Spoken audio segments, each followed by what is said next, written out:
Sapete perché alcune pubblicità ci restano in testa, mentre altre le dimentichiamo dopo 5 secondi? Ciao amici di Fabulous Talks. Finora abbiamo fatto un bel viaggio insieme. Siamo partiti dal guerrilla marketing, poi siamo passati allo street marketing, all'event marketing e alle campagne stampa. Successivamente abbiamo parlato dei social, fino ad arrivare a TV e radio. Se vi siete persi qualche episodio, nessun problema. Trovate tutto qui sopra e anche nei link in descrizione, dove abbiamo raccolto l'intera playlist. Ma oggi facciamo un passo ancora più indietro. Andiamo proprio al cuore della questione. Alla radice. Come nasce davvero una campagna pubblicitaria? Da dove parte un'idea? Come si trasforma in un messaggio che rimane nella testa delle persone? Ne parliamo tra poco. Prima però, se il canale vi piace, ricordatevi di iscrivervi, lasciare un like e magari un commento. E se volete approfondire, trovate tutti i link utili qui sotto in descrizione. E ora, buona visione.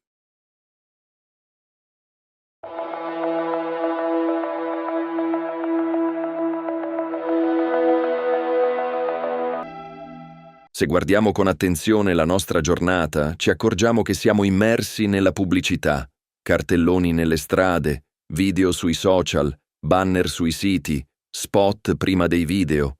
Ogni giorno vediamo centinaia, forse migliaia di messaggi pubblicitari. La maggior parte passa inosservata, la dimentichiamo pochi secondi dopo averla vista. Ma alcune campagne fanno qualcosa di diverso. Riescono a catturare la nostra attenzione. Ci fermiamo a guardarle, le fotografiamo, le condividiamo con gli amici. In alcuni casi diventano addirittura fenomeni culturali. Ma dietro queste campagne non c'è solo creatività improvvisata. Non è un'idea che nasce per caso durante la notte. Dietro c'è un processo molto preciso che parte da un documento fondamentale, il brief. Il brief è il punto di partenza di ogni campagna pubblicitaria. È il documento e là che il cliente consegna all'agenzia o al team creativo per spiegare cosa deve essere realizzato. In pratica, è la base su cui si costruisce tutto il progetto. In un brief troviamo informazioni essenziali: qual è l'obiettivo della campagna, chi è il pubblico a cui ci si rivolge, qual è il messaggio che il brand vuole comunicare e quali risultati ci si aspetta. Il brief può arrivare da una grande azienda come Netflix, Amazon o McDonald's, e molte altre, ma anche da una piccola impresa o da un'organizzazione culturale. Per un'agenzia creativa, il brief è una sorta di bussola. Se è scritto bene, permette al team di capire subito la direzione del progetto. Se invece è confuso o incompleto, il rischio è di sviluppare idee che non rispondono realmente alle esigenze del cliente. Per questo motivo nelle agenzie si dice spesso che il brief è quasi un documento sacro. È la base su cui si sviluppano tutte le decisioni creative e strategiche. Le 3 domande della strategia. Una volta ricevuto il brief, il primo passo non è ancora la creatività. Prima bisogna fermarsi e analizzare il problema di comunicazione. Ogni campagna nasce infatti da una sfida precisa. Non si tratta semplicemente di creare qualcosa di bello, ma di risolvere una situazione concreta. Per definire questa sfida si utilizzano 3 domande fondamentali. La prima domanda è: qual è il problema da risolvere? Potrebbe essere, ad esempio, il lancio di un nuovo prodotto che il pubblico ancora non conosce, oppure la necessità di cambiare la percezione di un brand. La seconda domanda riguarda il pubblico. Chi ha questo problema? A chi deve parlare la campagna? Giovani studenti, famiglie, professionisti? Ogni gruppo di persone ha comportamenti, abitudini e linguaggi diversi. La terza domanda è forse la più importante. Cosa deve fare il pubblico dopo aver visto la campagna? Deve acquistare un prodotto? Iscriversi a un servizio, guardare una serie, caricare un'applicazione. Questa azione finale è ciò che permette di misurare il successo della campagna. Definire il problema in modo chiaro permette al team creativo di lavorare con un obiettivo preciso. Senza questa chiarezza, anche le idee più creative rischiano di essere inefficaci. Dopo questa fase di analisi, entra in gioco un elemento fondamentale nel marketing contemporaneo: l'insight. La parola insight deriva dall'inglese e significa letteralmente comprensione profonda. Nel marketing rappresenta una verità nascosta sul comportamento delle persone. Non è semplicemente un dato statistico, ma una chiave interpretativa che permette di capire le motivazioni emotive dietro le scelte dei consumatori. Immaginiamo una campagna sulla scuola. Dai dati del Ministero dell'Istruzione si scopre che i ragazzi e ragazze non hanno un'idea del loro futuro e nei orientamenti sono poco chiari. Questo però è solo un dato. Ci dice cosa succede, ma non ci spiega il motivo. L'insight, invece, è la verità semplice che sta dietro a quel comportamento. In questo caso potrebbe essere una frase che chiunque capirebbe subito. Sempre di più i ragazzi che non sanno che scelta intraprendere per il loro futuro si fanno trasportare dalla corrente senza prendere una decisione personale. Questa è una verità quotidiana, un pensiero che molte persone fanno senza dirlo ad alta voce. Proprio da una frase così semplice può nascere tutta la campagna pubblicitaria. Immagini di ragazzi e ragazze che si immaginano nel loro palmo della mano il loro futuro, vedendo davanti a sé le possibili strade di una passione o di un talento che può diventare una professione. La differenza quindi è molto chiara. Il dato dice cosa fanno le persone, mentre l'insight spiega perché lo fanno. Capire questo meccanismo permette ai brand di creare messaggi che risuonano davvero con il pubblico. Quando una campagna si basa su un insight autentico, le persone riconoscono qualcosa di vero nella comunicazione. È quel momento in cui lo spettatore pensa: questo parla davvero di me.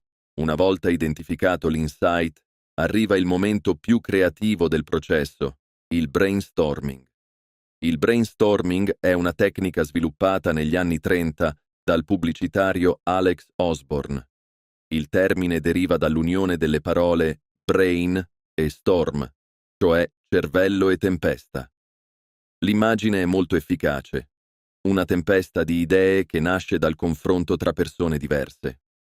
Durante una sessione di brainstorming, il team creativo si riunisce e inizia a generare idee senza filtri.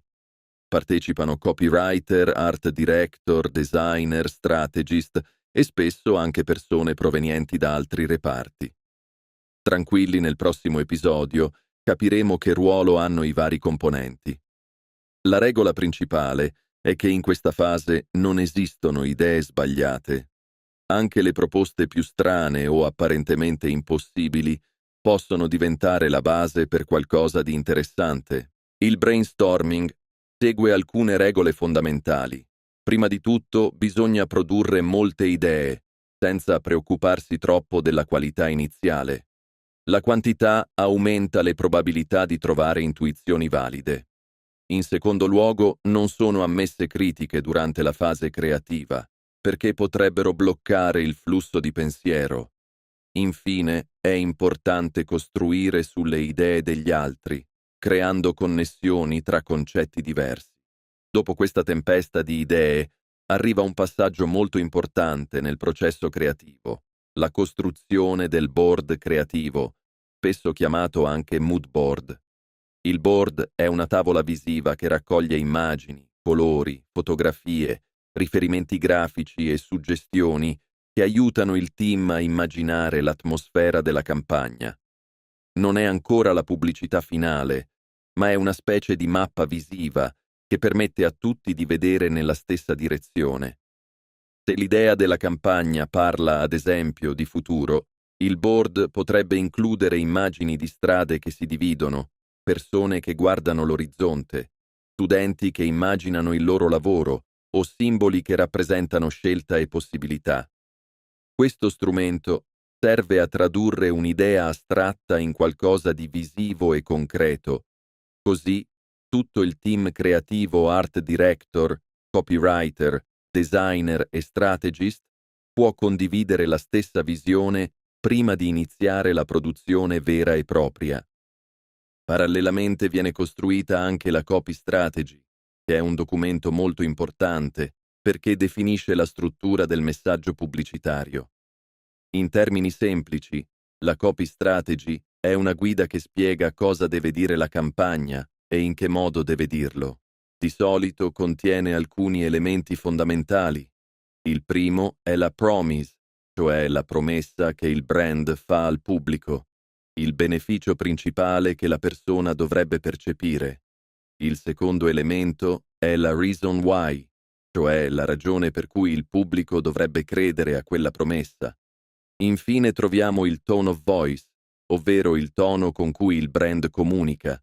Può essere ironico, emozionale, serio, provocatorio o leggero. Tutti questi elementi aiutano a mantenere coerenza tra i diversi contenuti della campagna, perché lo stesso messaggio dovrà vivere in molti formati diversi: video, social media, affissioni, eventi o contenuti digitali. Da questa tempesta di idee nasce il passo successivo, il concept creativo. Il concept è l'idea centrale che unifica tutta la campagna. Non è ancora un prodotto finale, ma piuttosto una direzione narrativa. Possiamo immaginarlo come la storia che sta dietro al messaggio pubblicitario. Un concept efficace deve avere alcune caratteristiche precise. Deve essere memorabile, cioè facile da ricordare. Deve essere distintivo, in modo da differenziarsi dalle altre campagne. Deve essere coerente con l'identità del brand e, soprattutto, deve funzionare su diversi canali. Un buon concept può vivere in uno spot televisivo, in un post sui social media, in un'installazione urbana o in un evento dal vivo. Negli ultimi anni molte campagne hanno iniziato a utilizzare strategie che partono dal mondo reale per poi espandersi online. L'idea è creare situazioni che generano curiosità e coinvolgimento nelle città. Installazioni urbane, eventi a sorpresa, esperienze immersive. Quando qualcosa di inaspettato accade nello spazio pubblico, le persone reagiscono in modo spontaneo, cattano fotografie, registrano video, condividono ciò che vedono sui social network. In questo modo l'esperienza offline diventa automaticamente contenuto online. Le persone diventano parte attiva della comunicazione. Non sono più solo spettatori di una pubblicità, ma partecipanti a un evento. Questo meccanismo è alla base di molte campagne virali contemporanee. Naturalmente la viralità da sola non basta. Una campagna deve anche generare risultati concreti per l'azienda. È qui che entra in gioco il marketing a risposta diretta. Questo approccio si basa sull'idea che ogni messaggio pubblicitario deve portare a un'azione specifica. Può essere cliccare su un link, compilare un modulo, iscriversi a un servizio o effettuare un acquisto. Per rendere possibile questo processo, vengono utilizzati strumenti come landing page, QR code, campagne pubblicitarie online e sistemi di tracciamento. Ogni interazione viene misurata e analizzata. Le aziende possono sapere quante persone hanno visto la campagna, quante hanno cliccato su un link e quante hanno completato l'azione desiderata. Alla fine di tutto il processo, la creatività incontra i dati. Le agenzie analizzano indicatori come il tasso di conversione, il costo per acquisizione e il ritorno sull'investimento. Queste informazioni permettono di capire se la campagna ha funzionato davvero e quali elementi possono essere migliorati in futuro.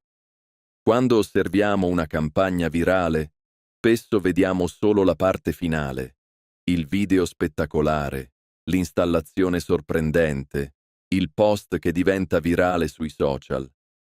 Ma dietro quella apparente semplicità esiste un processo complesso, fatto di strategia, ricerca, creatività e analisi. È un lavoro che unisce psicologia, design, storytelling e tecnologia. Ed è proprio questa combinazione che permette a una semplice idea di trasformarsi in una campagna capace di coinvolgere milioni di persone. In fondo, la pubblicità più efficace non è quella che interrompe la nostra attenzione, è quella che riesce a diventare parte della conversazione, quella che le persone scelgono di condividere spontaneamente, quella che trasforma un messaggio commerciale in una storia che vale la pena raccontare. Vi invitiamo a mettere un like, iscrivervi al canale ed attivare la campanellina delle notifiche. Inoltre vi invitiamo a lasciare i vostri commenti che ci aiuteranno a migliorare sempre di più il canale. Vi diamo appuntamento al prossimo video e vi invitiamo a vedere i video precedenti se non li avete ancora visti.